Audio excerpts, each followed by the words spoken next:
Pushpa 2 reload release হয়েছে থিয়েটারে, সেটা আমি দেখলাম এবং দেখার পর আমার মনে হয় দুটো ভুল হয়েছে। একটা ভুল আমাদের তরফ থেকে হচ্ছে, যারা অ্যাজিউম করেছে, এবং দুই হচ্ছে ছবির এরকম একটা ইম্পর্টেন্ট চাঙ্ক বাদ দেওয়ার ফলে ছবিটা একটা ক্ষতি হয়েছে।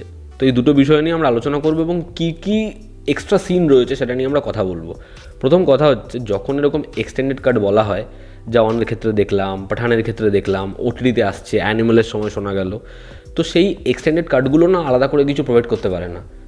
একটা সিন বা কিছু নেই, হয়তো একটা ডায়ালগ, সেটার জন্য এক্সটেন্ডেড কাট বলে দিচ্ছে। সেটা তো এক প্রকার অডিয়েন্সকে ঠকানো, যে সেই অডিয়েন্সটা আবার দেখবে, কিন্তু আলটিমেটলি কিছুই থাকে না। কিন্তু পুষ্পা 2 এর ক্ষেত্রে কিন্তু সেটা নেই। এখানে কিন্তু সত্যি 20 মিনিটের এক্সট্রা ফুটেজ রয়েছে। আমি একটা জিনিসই ভাবছি, এই ছবিটা অলরেডি 3 ঘন্টা 20 মিনিটের বেশি ডিউরেশনে থিয়েটারে এসেছিলো, আরও 20 মিনিট, মানে ছবিটা প্রায় 3 ঘন্টা 50 মিনিটের মানে লেন্থ রাখছে। আপনি খালি ভাবুন যে সুকুমার এই ছবিটা শ্যুট করেছে যে এতদিন ধরে, তাহলে ছবিটার টোটাল রান টাইম যদি সম্পূর্ণটা হতো তাহলে কত হতো? যে শঙ্কর কয়েকদিন আগে বলছিল না যে গেম চেঞ্জারের অরিজিনাল ডিউরেশন 5 ঘন্টার হতে পারতো, আমার মনে হয় পুষ্পা 2 এর ক্ষেত্রেও সেরকম। যা ফুটেজ নিয়েছে সেটা যদি পরপর জোড়া হতো তাহলে 6-7 ঘন্টারই হতো পুষ্পা 2। এবার যেটা বিষয়, আমরা যেটা অ্যাজিউম করছিলাম যে পুষ্পা 2 এর ট্রেলারে যে কিছু সিকোয়েন্স দেখানো হয়েছে, যে ও জাপানে বসে রয়েছে হাতের মধ্যে ছেঁড়া নোট নিয়ে, বা জলি রেড্ডি মাথায় বন্দুক ঠেকিয়ে রয়েছে, বা যখন পুষ্পা 2 এর ফার্স্ট যে অ্যাকশন সিকোয়েন্সটা জাপানে, ওটার দেখবেন মানে কোনো কানেকশন নেই, অ্যাব্রাপ্টলি আসলো চলে গেল। তো বোধ হয় পুষ্পা 3-তে এই উত্তরগুলো দেবে এবং গল্পের ওই হিন্টগুলো ক্লিয়ার হবে। না, ও পুরোটা এখন শ্যুট করে ফেলেছে এবং এই যে এক্সটেন্ডেড কাট, এখানে সব কিছুর উত্তর রয়েছে, সব কিছু এখানে রয়েছে। তো আমাদের যে অ্যাজাম্পশনটা ছিল যে হয়তো পার্ট 3 একটা বড় করে কানেকশান রয়েছে, গল্পের একটা বিশাল বড় জট খুলবে, যে কারণে ওগুলো শ্যুট করে রয়েছে, পার্ট 3-তে দেখতে পাবো। আমার মনে হয় এই অ্যাজাম্পশনটা ভুল। মেকার্স এরকম প্ল্যানই করেনি, তারা এটাই প্রথম থেকে ক্লিয়ার করে রেখেছিল যে ছবিটা যেহেতু বড় হয়েছে, এই ছবিটার আরও কিছু সিন বাদ যেতে পারত। যেই জায়গাগুলো বাদ যাচ্ছে তারা সেগুলোকে অ্যাড অন করে একটা এক্সটেন্ডেড কাট করবে, সেটা হয় ওটিটিতে আনবে, আর না হলে সিনেমা হলে যেমন এখন এনেছে সেরকম আনবে। তো এটা প্রথম থেকে ক্লিয়ারই ছিল। এই ছবিতে দেখবেন সেকেন্ড হাফে একটা বড় সময় ধরে ফাহাদ ফাজিলের যে ক্যারেক্টারটা শিখাওয়াত, সে গায়েব হয়ে যায়। তার আগে অবধি ফার্স্ট হাফেও পুষ্পা এবং শিখাওয়াতের যে টাসেলটা, যে ভার্সেসটা, সেটা না হেভি জম ছিল, কিন্তু সাডেনলি গায়েব হয়ে যায়। এবার একটা সিকোয়েন্স আছে, দেখবেন যে ও অনেক চন্দন কাঠ ধরবে, লাল চন্দন, সেগুলোকে জ্বালিয়ে দেবে, তবে তার মাঝখানের যে জায়গাটা, ওই যে শ্রীলঙ্কায় মাল পাচার হয়ে যাবে, পুরোপুরি ওর চোখের সামনে থেকে বেরিয়ে যাবে, ওর একটা আগে একটা জায়গা রয়েছে যখন হচ্ছে ইন্সপেকশন করতে আসবে, যে কাঠগুলো ধরেছে সেগুলোকে অরিজিনাল কাঠ, তা এই যে পোর্শনটা অ্যাড করা হয়েছে, যে পুরো এত যে গোদামে কাঠগুলো রয়েছে সবকটা কাঠ তো দেখা সম্ভব না।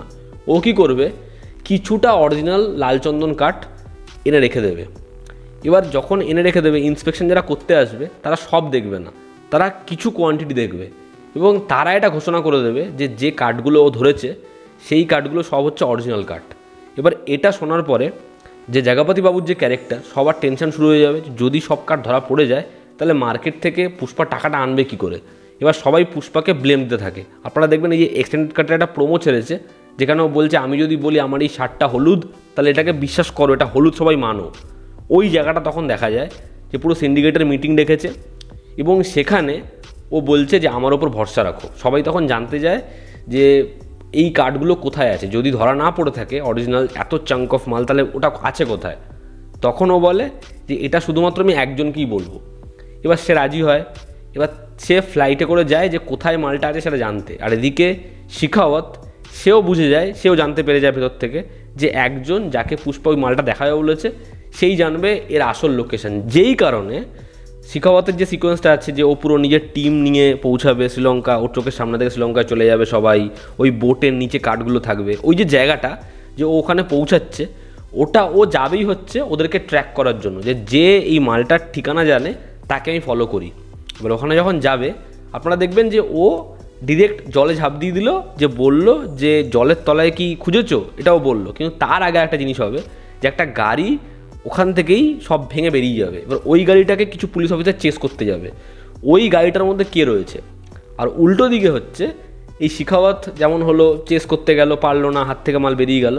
পরে জানা যায় হচ্ছে যে ওই গাড়িটার মধ্যে ছিল হচ্ছে মেন যারা হচ্ছে এই মালটা ডিল করছিল, আমাদের সৌরভ সাচদেবার যে ক্যারেক্টার, যে পুষ্পাকে বলেছিল যে নাম দো অক্ষর কা বাট ইম্প্যাক্ট সাউন্ড বহুত বড়া, ওই যে মানে জামাল কুদু, তা ওর যে ক্যারেক্টার ও হচ্ছে গাড়িতে রয়েছে এবং পুষ্পা যাকে ভরসা করেছিল, যে যাকে বলেছিল যে আমি একে মাল দেখাবো, সেই একমাত্র দেখবে, এই দুজনেই গাড়ির মধ্যে থাকে, পালাতে গিয়ে অ্যাক্সিডেন্ট হয়ে যায় এবং সৌরভ সাজদেওয়ার অবস্থা খুব খারাপ থাকে। তো সৌরভ সাজদেওয়াকে গিয়ে তখন ফাহাদ ফাজিলের যে ক্যারেক্টার সে জিজ্ঞাসা করে যে পুষ্পা শ্রীলঙ্কায় তো মালটা নিয়ে আসবে, কিন্তু তারপর মালটা যাবে কোথায়? তখন সৌরভ সাজদেওয়া বলে যে মালটা শ্রীলঙ্কা থেকে যাবে হচ্ছে জাপানে। তখন জিজ্ঞাসা করে ডিলারটা কে? তখন সৌরভ সাজদেওয়া বলে ডিলারটা কে সেটা পুষ্পাও জানে না, সেটা শুধুমাত্র একজনই জানে এবং সেটা হচ্ছে সে। তখন ফাহাদ ফাজিল তাকে মেরে দেয়। এবার সে মরে গেল, পুষ্পাও জানতে পারলো না যে ডিলারটা কে, মালটা কার কাছে যাব। এবার আপনারা শুরুতে যে জাপানের পোর্শনটা দেখেছিলেন, জাপানের পোর্শনটা তখন আসে যে পুষ্পা জাপানে যায় এবং ওই ছেঁড়া নোটটা দেখায়, ওখানকার যে বস আসে তখন সে পুষ্পাকে অ্যাকসেপ্ট করে এবং ওই যে জলের যে সিকোয়েন্সটা ছিল না, ওই আংটাটা উঠবে যেটা আমরা প্রমোতে দেখতে পেয়েছি, পুষ্পা দাঁড়িয়ে রয়েছে, পোস্টারও দেখা গেছে, ওই সিকোয়েন্সটা আসে। তার সাথে পুষ্পার ডিল হয় এবং পুষ্পা তখন তাকে বলে যে পুষ্পার কারেন্সি হচ্ছে এবার থেকে ডিল হবে। পুষ্পার কারেন্সি কি? ওই রক্তের ছাপ। এরপর থেকেই হচ্ছে সব গাড়িতে ওই পুষ্পার হাতের ছাপটা আসে। এবং পুষ্পার সব থেকে একটা সুন্দর জায়গা ছিল যে পুষ্পা যখন জাপানে যাবে, আপনারা ছবির যে ফার্স্ট অ্যাকশন সিনটা দেখেছেন, ওই যারা পুরনো জামা, মাথায় ওই যে একটা ফেট্টি বেঁধে রয়েছে, ওই জামাটা কোন জামা জানেন?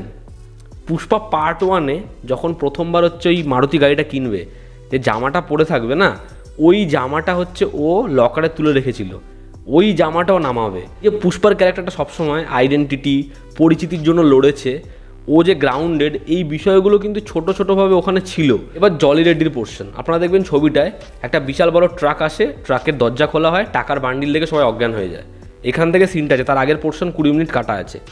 এবার সব গদিতে টাকা ঢোকানো হবে, একটা গদি নিয়ে পুষ্পা যাবে জলি রেড্ডির বাড়ি এবং জলি রেড্ডিকে অপশন দেবে, জলি রেড্ডি টাকা নিক, নাহলে তাকে মেরে দিক, আর নাহলে পুষ্পার সাথে হাত মেলাক। জলি রেড্ডি যেটা করবে, পুষ্পাকে মারতে যাবে এবং পুষ্পার মাথার 2 ইঞ্চি থেকে গুলি চলে যাবে, কারণ ওর তো শরীরটা আপাহিজ হয়ে গেছে, ও পড়ে যাবে। তখন পুষ্পা বলবে যে তুই যে বন্দুকটা চুজ করলি, এটাতে আমার তোর উপর রেসপেক্ট বেড়ে গেল, তুই যেদিনকে ঠিক হবি সেদিনকে আমার কাছে আসবি, আমি তোর সাথে লড়বো। এটা বলে পুষ্পা চলে যাবে। আবার যখন মন্ত্রীর ভাইয়ের ছেলে এবং ভাই মারা গেছে, ওখানে জলি রেড্ডি যাবে, ঠিক আছে? তো জলি রেড্ডির পোর্শনটা হচ্ছে এটা। জলি রেড্ডির পোর্শনটা তো ইম্পর্টেন্ট নয়, দেখানো এটাই যে পরের পার্টে জলি রেড্ডি একটা বড় কিছু হয়ে আসবে, কিন্তু জলি রেড্ডিকে যেভাবে ও পিষে মেরেছে, আর বড় কিছু কী করেই বা হবে আর কি। যাই হোক, তো এই ছিল হচ্ছে এই ছবির কি সিকোয়েন্স এই 20 মিনিটের মধ্যে আছে, কি এই এক্সট্রা ফুটেজ, সেটা আমি আপনাদেরকে বলে দিলাম। এবং গোটা ছবিতে ধরুন কিছু কিছু ডায়ালগের পোর্শন, সেখানে একটা সংলাপ বেশি, একটা ক্লোজ শট বেশি, এরকম ধরনের সামান্য কিছু চেঞ্জেস আছে, আর সেরকম কিছু নেই। তবে আমার মনে হয় মেকার্সদের এই যে 20 মিনিট বাদ দেওয়া, এটার জায়গায় ওই যে শেষের যে পোর্শনটা বাদ দিলে বেটার হতো, কারণ এখানেই ফাহাদ ফাজিলের এক্সপোজারটা কমে যাচ্ছে ছবিটায় এবং ওই পার্টিকুলার জায়গায় তার এক্সপোজারটা ছিল, আর ওই পার্টিকুলার জায়গায় এই যে জাপানের ডিল, এই যে পুরো কানেকশন, ওটা ছিল। ফলে প্রথমটা আমাদের দেখে খুব অদ্ভুত লাগতো না, ওই এডিট প্যাটার্নটাও আমাদের খুব বোকা বোকা লাগতো না। অ্যাটলিস্ট আমরা সেকেন্ড হাফে একটা বড় করে রিজন পেতাম। এবং যেটা আমি বললাম, এই যতগুলো এক্সট্রা ফুটেজ, এতগুলো বড় পোর্শন, এগুলো সব সেকেন্ড হাফেই আছে। তো এই ছিল আজকের ভিডিও। যারা দেখেছেন, যারা ছবিটা দেখেছেন, এক্সট্রা ফুটেজ দেখেছেন, আপনাদের কি অপিনিয়ন জানাবেন, জনতা আমাদের পাশে আছে। আবার দেখা হচ্ছে, টেক কেয়ার।